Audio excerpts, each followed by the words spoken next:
बिस्मिल्लाहिर्रहमानिर्रहीम। अस्सलाम वालेकुम। आप देख रहे हैं यूट्यूब चैनल आम सी बातें। तहरीक लब्बैक पाकिस्तान की बड़ी धमकी, इस वीडियो में हम इसी के मुतालिक बात करेंगे।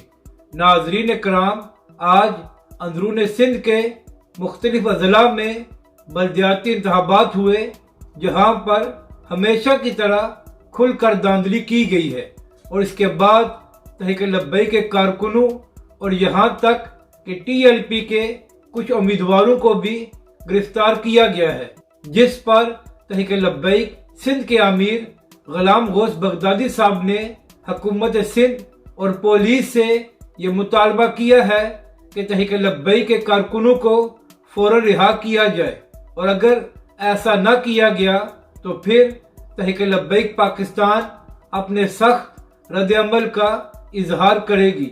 जबकि दूसरी जानब सोशल मीडिया पर लोग ये बात कर रहे हैं कि अंदरून सिंध हमेशा धांधली होती है मगर किसी को पता भी नहीं चलता, क्योंकि इस बार तहरीक लब्बैक पाकिस्तान भी अंदरून सिंध इंतखाबात में हिस्सा ले रही थी और तहरीक लब्बैक सोशल मीडिया पर एक बड़ी ताकत है, जिसकी वजह से अंदरून सिंध होने वाली धांधली भी आज एक्सपोज हो गई है। यानी कि ये बात सब मानने पर मजबूर हो गए हैं कि तहरीक लब्बैक सोशल मीडिया पर भी एक बड़ी ताकत है, जिनकी वजह से अंदरून सिंध होने वाली धांधली भी एक्सपोज हो गई है। अपनी राय का जरूर इजहार करें कि आपको ये वीडियो कैसी लगी और हमारे इस चैनल को भी सब्सक्राइब करें।